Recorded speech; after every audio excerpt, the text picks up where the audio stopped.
Friends, இந்த வாரம் வீக்கெண்டில் விநாயகர் சதுர்த்தி வந்துட்டனால ரொம்ப சூப்பரான ஒரு வீக்கெண்டாக இருந்துச்சு.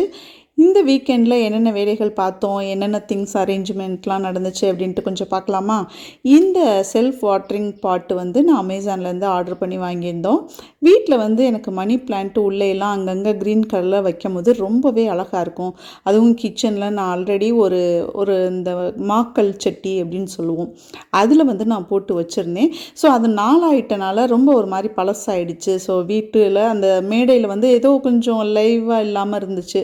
ஸோ கொஞ்சம் பிளான்ஸ் வச்சோம்னா பார்க்குறதுக்கு ரொம்ப அழகாகவும் இருக்கும், உயிரோட்டம் உள்ளதாகவும் இருக்கும் அப்படின்னு சொல்லிட்டு இது நான் கேட்டிருந்தேன். எங்கள் சார் எனக்காக ஆர்டர் பண்ணி வாங்கி கொடுத்துருக்காங்க.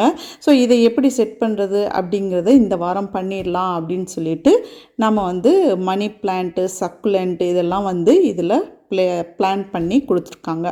ஸோ இது வந்து ஒரு ஒரு பாக்ஸுக்கு 2 அட்டாச்மெண்ட், அதாவது மேலே ஒரு பாக்ஸு, கீழே ஒரு டிரான்ஸ்பரண்ட் கிளாஸ், அதாவது எல்லாம் பிளாஸ்டிக் தான், பட் டிரான்ஸ்பரண்ட்டாக இருக்கும் கீழே உள்ளது. அதில் தண்ணி ஊற்றி வைக்கிறது, மேலே பிளான்ட் வைக்கிறது. ஸோ இது ரெண்டும் சேர்த்து ஒரு செட்டு, ஒரு பிளான்ட் வைக்கிறதுக்கான செட்டு. இது மாதிரி நம்மளுக்கு வந்து 6 உள்ளது வந்துருந்துச்சு. இந்த க்ரீன் கலர் பாட்டும் 4 உள்ளது ஒரு செட்டு வாங்கியிருந்தோம். ஸோ அதில் இன்றைக்கி பிளான்ட் வச்சு கொடுத்துட்டாங்க. நான் வந்து மோஸ்ட்லி வீட்டுக்குள்ளே வைக்கிறதுக்கு ஆல்ரெடி நான் வீடியோவில் சொன்ன மாதிரி சக்குலண்ட்டும் மணி பிளான்ட்டும் தான் ரொம்ப சூட்டபுளாக இருக்கும். ஏன்னா அதுக்கு வந்து தண்ணி வந்து நம்ம வந்து மணி பிளான்ட்டுக்கு தண்ணியிலேயே வச்சிடலாம், சக்குலண்ட்டுக்கு தண்ணி அதிகமாக தேவைப்படாது. ஸோ மணி பிளான்ட்டுக்கு வந்து இந்த செல்ஃப் வாட்டரிங் பாட்டு ரொம்ப சூட் ஆகும் அப்படின்னு சொல்லிட்டு இந்த ஃப்ளோரசன் க்ரீனில் உள்ள இந்த மணி பிளான்ட்டு நான் வச்சுருக்கேன். இதுலேயே 2 திரி மாதிரி கொடுத்துருக்காங்க. அந்த திரி டச் ஆகுற மாதிரி கீழே உள்ள பாக்ஸில் நம்ம தண்ணி வச்சுட்டோம் அப்படின்னு சொன்னால் அந்த திரி கொஞ்சம் கொஞ்சமாக செக் பண்ணி மேலே உள்ள பிளான்ட்டுக்கு வாட்டர் சப்ளை பண்ணிடுது. ஸோ இதில் ஒன்று நம்மளுக்கு வந்து ரொம்ப அடிக்கடி தண்ணி மாற்றணும், டெய்லி தண்ணி கொடுக்கணும் அப்படிங்கிற அவசியம் இல்லை. இன்னொன்று ஒரு பெனிஃபிட் என்ன அப்படின்னா, ஊருக்கெலாம் போனோம் அப்படின்னா ரொம்ப ரொம்ப இது வந்து சூப்பராக இருக்கும். ஏன்னா வந்து நம்ம 1 வீக்லாம் ஊருக்கு போனோம்னா தண்ணி வச்சுட்டு போனோம்னா ரொம்ப அது வாட்டுக்கு இருந்துக்கிடும். இந்த க்ரீன் பாட்டும் நான் வந்து ஆன்லைனில் தான் பர்ச்சேஸ் பண்ணியிருக்கேன். லிங்க் எல்லாம் நான் டிஸ்கிரிப்ஷன் பாக்ஸில் வைக்கிறேன், பிடிச்சா வாங்கிக்கிறேங்க. இதில் வந்து ஸ்டாண்ட் உள்ள மாதிரி கொடுத்துருக்கிறது ரொம்ப க்யூட்டாக இருந்துச்சு. இது க்ரீன் கலர் பாக்ஸு, இதுலேயும் தண்ணி வைக்கிற மாதிரி இருந்துச்சு. பட் சக்குலண்ட்டுக்கு நம்மளுக்கு தண்ணி தேவையில்லை, அதனால நம்மளுக்கு தண்ணி இதில் வைக்கலை. இப்போ இது வந்து snake plant, mini size snake plant. இது வந்து பார்க்க ரொம்ப க்யூட்டாக அழகாக இருக்கும் அப்படின்ட்டு இதையும் நான் வச்சுருக்கேன். இதுக்கு வந்து தண்ணி கீழே வச்சோம்னா ரொம்ப அதுக்கு தண்ணி சப்ளை ஆச்சுன்னா அழுக ஆரம்பிச்சிடும், அதனால தண்ணி இல்லாமல் வச்சுருக்கேன். பட் இது கொஞ்சம் இந்த பாக்ஸு மேலே உள்ளதும் செட் பண்ணுறது கொஞ்சம் இதுவாக இருக்குது, செட் ஆகிறதுக்கு கொஞ்சம் நம்ம அட்ஜஸ்ட் பண்ண வேண்டியிருக்கு. மற்றபடி இது சூப்பராக இருக்குது. இது க்ரீன் கலர் பாட்டுங்கிறதுனால இதில் நம்ம தண்ணி வச்சு மணி பிளான்ட்டோ இல்லை தண்ணி வைக்கக்கூடிய பிளான்ட்டுகள்லாம் வச்சுட்டோம் அப்படின்னா ரொம்ப நல்லது. ஏன் அப்படின்னா இதில் வெயில் வந்து டிரான்ஸ்ஃபர் ஆகாததுனால நம்மளுக்கு இந்த பாசம் பிடிக்கிற பிரச்சனை வராது. பட் அந்த ஒயிட் கிளாஸில் வந்து பார்த்திங்கன்னா டிரான்ஸ்பரண்ட் கிளாஸு, அதில் வந்து நம்ம வெயிலில் வந்து இந்த செடியெல்லாம் எடுத்து சில சமயம் டெய்லி வந்து நம்ம கொஞ்சம் நேரம் வைக்கணும். அந்த மாதிரி வைக்கிற சமயத்தில் வெயில் படும்போது அதில் வந்து பாசம் பிடிக்கும். இதில் வந்து மேலேருந்து தண்ணி நம்ம வந்து ஓப்பன் பண்ணாமே விடுறதுக்கு ஒரு சின்ன ஒரு ஹோல் மாதிரி கொடுத்துருக்காங்க. இதை வந்து ஒரு ஃபனல் வச்சு நம்ம தண்ணி இதுக்குள்ளே விட்டுக்கலாம். பட் இது வந்து கொஞ்சம் பாசம் பிடிக்க வாய்ப்பு இருக்குது, ஆனால் ஈஸியாக நம்ம வந்து கழுவிக்கலாம். பார்க்க ரொம்ப க்யூட்டாக இருக்குது ஃப்ரெண்ட்ஸ், வச்சு கொடுத்துருக்காங்க. இப்போதைக்கு இந்த பிளான்ட்டெல்லாம் நான் வச்சு எல்லாமே புத்தருக்கு முன்னாடி தான் வச்சுருக்கேன். ஏன்னா வந்து புத்தரை சுற்றி இந்த மாதிரி பிளான்ட்லாம் வைக்கும்போது ரொம்ப அழகாக இருக்குது. இன்றைக்கி க்ளீன் பண்ணும்போது எடுத்தோன்னு பார்த்தா பிளான்ட்டே இல்லாமல் புத்தர் பார்க்குறதுக்கு என்னமோ மாதிரி இருந்தார். அவரை சுற்றி வந்து நம்மளால் போதி மரத்தை வைக்க முடியாட்டியும் அட்லீஸ்ட் நம்மள்ட்ட இருக்க பிளான்ட்ஸாவது வைப்போம் அப்படின்னு சொல்லிட்டு சக்குலண்ட்டும் மணி பிளான்ட்டும் வச்சு செட் பண்ணி வச்சுருக்கேன் ஃப்ரெண்ட்ஸ். ஓகே, இன்றைக்கி வந்து நம்மளுக்கு விநாயகர் சதுர்த்தி ஸ்டார்ட் ஆகிடுச்சு. காலையில் கொஞ்சம் இந்த பிளான்ட்டு வைக்கிற வேலையெல்லாம் முடிச்சுட்டு பக்கத்தில் உள்ள சொக்கேட்ட விநாயகர் கோயிலுக்கு போயிட்டு சாமி கும்பிட்டு வர்ற வழியில் பார்த்தோம், எல்லாமே கலர் பிள்ளையார் தான் வச்சுருக்காங்க. பட் நம்மளுக்கு களிமண் பிள்ளையார் தான் ட்ரெடிஷ்னலாக வச்சு சாமி கும்பிட்டு அதை குளத்தில் போடும்போது ரொம்ப நல்லது, கெமிக்கல் இல்லாமல் இருக்கும் அப்படின்னு சொல்லிட்டு இது ரொம்ப தேடி எடுத்து ஒரு கடையில் கிடச்சிச்சு, வாங்கியாச்சு. அதுக்கப்புறம் பூஜைக்கு தேவையான சாமான்கள்லாம் கொஞ்சம் கொஞ்சம் அப்படியே வாங்கி காரில் வச்சுட்டு வந்துட்டு இன்றைக்கி லஞ்சுக்கு சூப்பரான சமையலுங்க. வீட்டில் இந்த மாதிரி விசேஷ நாட்களில் கூட 2 டிஷ்ஷு செய்கிற மாதிரி இருக்கும். ஸோ இந்த பாசிப்பருப்பு பாயாசம் வந்து அதில் வந்து பேரிச்சம்பழம் நெய்யில் வறுத்து போட்டோம் அப்படின்னா ரொம்ப சூப்பராக இருக்கும். ட்ரை பண்ணி பாருங்கள். கருப்பட்டி போட்டனால அது கலர் வந்து கருப்பு கலரில் கொஞ்சம் ப்ரௌன் கூட தெரியுது. இன்றைக்கி வந்து முள்ளங்கிலாம் போட்டு சாம்பார், காய் நிறையா போட்டு சாம்பார் மட்டும் கம்மியாக வச்சுருக்கேன். இது வந்து பாசிப்பருப்பு ஜவ்வரிசி போட்ட பாயாசம், பருப்பு, நெய், அதுக்கப்புறம் கேரட்டு, காலிஃப்ளவர், வாழைக்காயெல்லாம் போட்டு அவியல், அதுக்கப்புறம் வந்து பாலக்கீரை போட்டு ஒரு கொஞ்சமாக ஒரு கூட்டு வச்சுருக்கிறேன். அதுக்கப்புறம் வந்துட்டு பட்டர் பீன்ஸும் உருளைக்கிழங்கும் போட்டு பிரட்டல். எல்லாமே கம்மியாக இருக்கேன்னு பார்ப்பீங்க. நானும் சாரு மாமியார் 3 பேர் தான் இருக்கிறனால நாங்கள் கம்மியாக வச்சுருக்கோம். பசங்கள்லாம் ஊரில் இருக்காங்க. ஸோ சுண்டலும் சாயங்காலம் சாமிக்கு படைக்கிறதுக்காக ஊற வச்சாச்சு. சாயங்காலம் சாமிக்கு படைச்சிட்டு எல்லாமே பண்ணதெல்லாம் நான் ஷார்ட்ஸில் போட்டதுனால இதுலேயும் ஆட் பண்ண வேணாம் அப்படின்னு விட்டுட்டேன். ஸோ இன்றைக்கி பெட்ஷீட் எல்லாமே துவைச்சு இது பண்ணியிருக்கனால புது பெட்ஷீட்டு இன்றைக்கி போடலாம் அப்படின்னு சொல்லிட்டு இந்த பெட்ஷீட் வந்து அமேசானில் தான் நான் ஆர்டர் பண்ணி வாங்கியிருந்தேன். லினன் கம்பெனிலேருந்து cotton 100% pure cotton bedspread. ரொம்பவே சூப்பரான கலரும் அந்த ஃப்ளவரும் ரொம்ப எனக்கு பிடிச்சிருந்துச்சு. எங்கள் வீட்டில் மோஸ்ட்லி பெயிண்டிங் எல்லாம் பார்த்திங்கன்னா எல்லோ பேஸ், அந்த சாண்டில் பேஸ் அந்த மாதிரி இருக்கும். ஸோ அதனால் இந்த கலர் வந்து சூட் ஆகும் அப்படின்னு சொல்லிட்டு வாங்கியிருந்தோம். ரொம்ப அழகாக இருந்துச்சு. அது கூட 2 பில்லோ கவர் கொடுத்துருக்காங்க. அதில் ஜிப் இருக்கிறனால ரொம்ப நல்லா இருக்குது. ஏன்னா பில்லோ நழுவி வராது. பில்லோ கவரில் பின்னாடி வந்து ஒரு டிசைனும் முன்னாடி ஆஸ் யூஷுவல் அந்த பெட் ஸ்ப்ரெட்டோட டிசைனும் இருக்குது. ரொம்ப சூப்பராக இருந்துச்சு குவாலிட்டி. இது எலாஸ்டிக் டைப் இல்லை. ஆல்ரெடி நான் போட்டிருந்த பெட் ஸ்ப்ரெட் வந்து எலாஸ்டிக் டைப்பு. அது எனக்கு ரொம்ப பிடிச்சிருந்துச்சு. பட் இது எலாஸ்டிக் இல்லாமல் உள்ளே வந்து நம்ம சைட்லலாம் உள்ள கேப்பில் உள்ளே விட்டுட்டு வைக்கிற மாதிரி ஒரு பெட் ஸ்ப்ரெட்டு. பார்க்கலாம் யூஸ் பண்ணிவிட்டு எப்படி இருக்குன்ட்டு. ஓகே ஃப்ரெண்ட்ஸ், இந்த டேபிள் பற்றி உங்களுக்கு ரொம்ப நாளாக நான் வந்து அப்டேட் பண்ணணும் அப்படின்னு ஆசைப்பட்டேன். ஏன்னா வந்து நம்ம வாங்கிட்டு யூஸ் பண்ணுற ஒரு திங்ஸ் வந்து ரொம்ப நல்லா இருக்குது, விலை கம்மியிலேயே இந்த அளவு ஒரு குவாலிட்டியான ஒரு திங்ஸ் கிடைக்குது அப்படின்னா அதை நம்ம மக்களுக்கு சொல்லணும் அப்படின்னா நீங்களும் வாங்கி யூஸ் பண்ண வாய்ப்பு இருக்குது அப்படிங்கிறக்காக தான் சொல்கிறேன். இது வந்து இன்ஜினியர் வுட்டு ஒரு டீ டேபிள் தான். இது வந்து காஸ்ட் எல்லாம் வந்து நாங்கள் வாங்கும்போது என்ன ப்ரைஸில் இருந்துச்சுன்னு தெரியல, ஞாபகம் இல்லை. ஏன்னா இது வாங்கி ஒரு 7 இயர்ஸ் இருக்கும். ஸோ ரொம்ப சிம்பிளாக இருக்குங்க. 4 கால் இருக்க மாதிரி, அதுவும் ஒவ்வொரு சைடும் அந்த ஒரு டைரக்ஷன் வச்ச மாதிரி கால், மேலே ஒரு டேபிள், கீழே ஒரு நியூஸ் பேப்பர்லாம் வைக்கிற மாதிரி ஒரு டேபிள் இருக்க மாதிரி இருக்கும். ஸோ இன்றைக்கி வந்து இதை வந்து விநாயகர் சதுர்த்திக்காக காலையில் க்ளீன் பண்ணப்போ நான் எடுத்துகிட்டேன் இந்த வீடியோவை. ஸோ அதை வந்து உங்களோட அட்டாச் பண்ணுறேன், பார்த்துக்குறேங்க. நல்லா வந்து வெயிட் தாங்குது. நான் வந்து லாஸ்ட்டாக என்னென்ன இது மேலே வைக்கிறோம் அப்படின்னு சொல்லிட்டு பாருங்கள். நல்ல ஓரளவு நம்ம வந்து புத்தா சிலை, அதுக்கப்புறம் வந்துட்டு பிளான்ட்ஸ் எல்லாமே வச்சுருந்தேன். நல்லா வெயிட்டு தாங்குது. பட் ரொம்ப ஓவர் வெயிட்டு நம்ம கொடுக்க முடியாது. இது இன்ஜினியர் வுட்டு தான். டீ டேபிள் மாதிரி யூஸ் பண்ணுறதுக்கு சூப்பராக இருக்கும். பார்க்கும்போது ரொம்ப க்யூட்டாக லிவிங் ரூம், ரிசப்ஷன் எல்லாத்துலேயுமே போடுறதுக்கு சூட்டபிளான ஒரு டேபிள் தான் இது.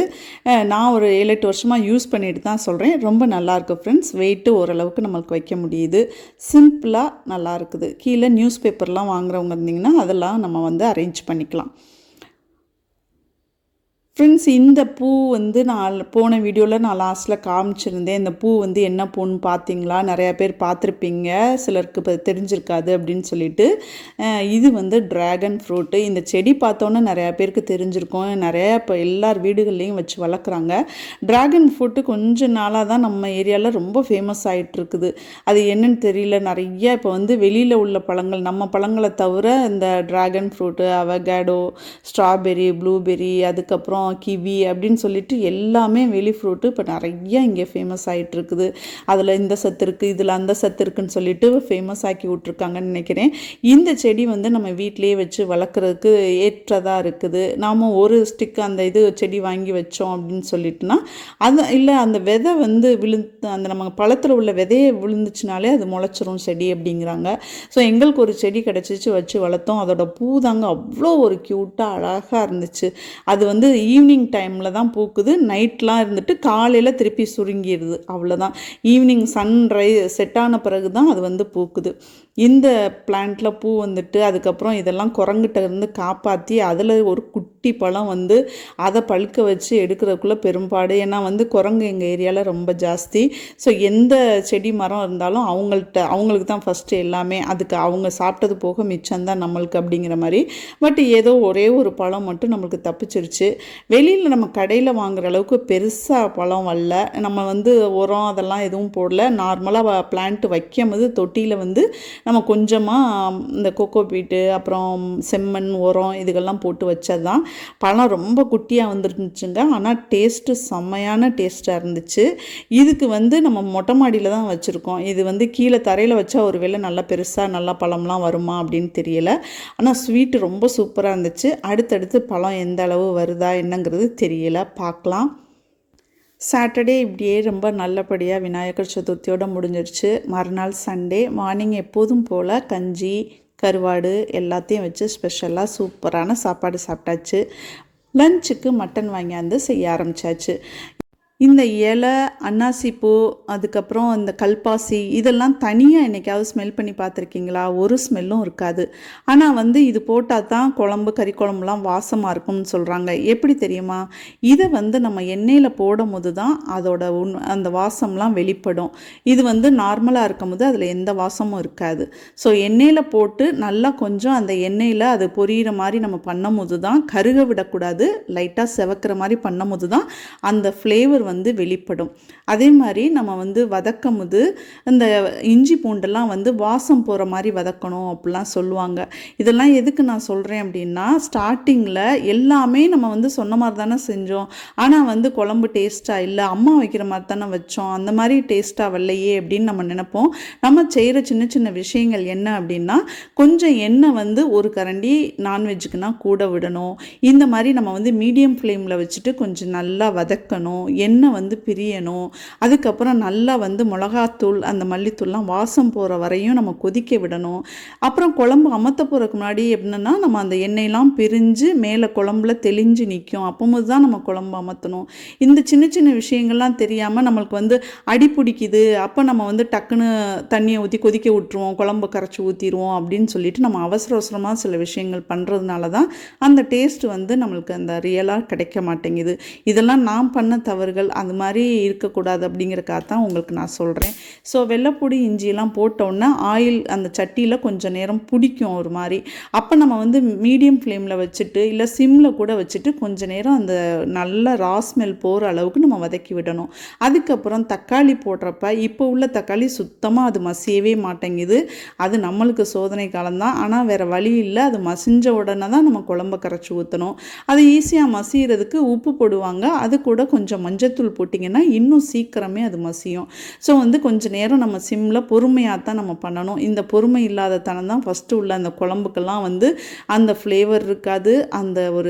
அந்த சாப்பிடும் போதே அந்த ஒரு இது இருக்கும். சாம்பார்னால் அது புளி ஊற்றினோம்னாலும் கொதிக்க விடணும். புளியை கரைச்சி ஊற்றினோன்னா அமர்த்திடுறது. ஒரு கொதி வந்தோம்னா அப்படியே அமர்த்தி வச்சுட்டு சாம்பாரை ஊற்றி பார்த்தோம்னா அது பச்சை வாடை வீசும் அப்படின்னு சொல்லுவாங்க. ஸோ அந்த மாதிரிலாம் இல்லாமல் இந்த மாதிரி கொஞ்சம் சின்ன சின்ன டிப்ஸ் தான் இதெல்லாம் நம்ம ஃபாலோ பண்ணோம்னா கண்டிப்பாக நம்ம சமையலும் செம்மையான சமையலாக சூப்பராக ஆகும். இதெல்லாம் நான் பண்ணதுனால தான் ஃப்ரெண்ட்ஸ் உங்களுக்கு சொல்கிறேன். ஸோ அதே மாதிரி இந்த குழம்பு கரைச்சி ஊற்றுறதுக்கு முன்னாடி மிளகாத்தூள் மல்லித்தூள்லாம் இந்த தக்காளி வதக்கினோன்னே அதில் கொஞ்சமாக போட்டு ஒரு நிமிஷம் நம்ம எண்ணெயிலேயே லைட்டாக வதக்குற மாதிரி பண்ணிவிட்டு திருப்பி அதுக்கப்புறம் நம்ம குழம்பு கரைச்சி ஊற்றினோம் அப்படின்னா அந்த வாசம் பச்சை வாடை போயிட்டு நல்லாயிருக்கும். மட்டன் குழம்புலாம் இந்த தேங்காய்லாம் அரைச்சி ஊற்றி வைக்கிறதா இல்லாமல் ரொம்ப ராவாக நம்ம நார்மலாக மிளகாத்தூள் மல்லித்தூள் இந்த மாதிரி தக்காளி வெங்காயம் இதெல்லாம் வதக்கி விட்டு நல்லா போட்டு வச்சோம்னாலே தண்ணி குழம்பாக ஒரு மாதிரி சூப்பராக இருக்கும். அந்த காரசாரமாக சாப்பிட்றதுக்கு இது கூட உப்பு கறி வறுத்து வச்சா போதும், இல்லை மசாலா கறி வறுத்து வச்சோம்னாலும் ரொம்ப சூப்பராக இருக்கும். இதில் தேங்காயெல்லாம் முந்திரி பருப்புலாம் சிலர் அரைச்சி ஊற்றுவாங்க, அதுவும் நல்லாயிருக்கும். பட் ரொம்ப ஹெவியாக இருக்க மாதிரி இருக்கும். ஸோ நம்ம லைட்டாக சாப்பிடணும் அப்படின்னு நினச்சோம்னா மீன் குழம்பாக இருந்தாலும் சரி மட்டன் குழம்பாக இருந்தாலும் சரி தேங்காயெல்லாம் ஊற்றாமல் நார்மலாக இந்த மாதிரி வச்சோம்னாலே போதும். முக்கியமாக அந்த வேக வச்ச தண்ணி எல்லாமே நம்ம அந்த குழம்புல போடும்போது அந்த சாரோட அந்த ஃப்ளேவர் அப்போ தான் நல்லா நல்லா ரிச்சாக இருக்கும். நல்லா சிம்மில் போட்டு ஒரு 10 நிமிஷமாவது அந்த எண்ணெய் பிரிஞ்சு வர்ற அளவுக்கு கொதிக்க விட்டுட்டு அமர்த்தணும். அப்போ தான் அந்த குழம்போட ரியல் டேஸ்ட்டு தெரியும். நம்ம ஒரு விஷயத்தை நினச்சி அதிலே கான்சென்ட்ரேட் பண்ணிட்டு இருந்தோம்னா அதுக்கு பேர் தான் தவம்னு சொல்லுவாங்க. என்னையை பொறுத்தவரையும் சமையலும் ஒரு தவம் தாங்க. ஓகே ஃப்ரெண்ட்ஸ், இந்த வீடியோ உங்களுக்கு ரொம்ப பயனுள்ளதாக இருந்திருக்கும்னு நினைக்கிறேன். தேங்க்யூ.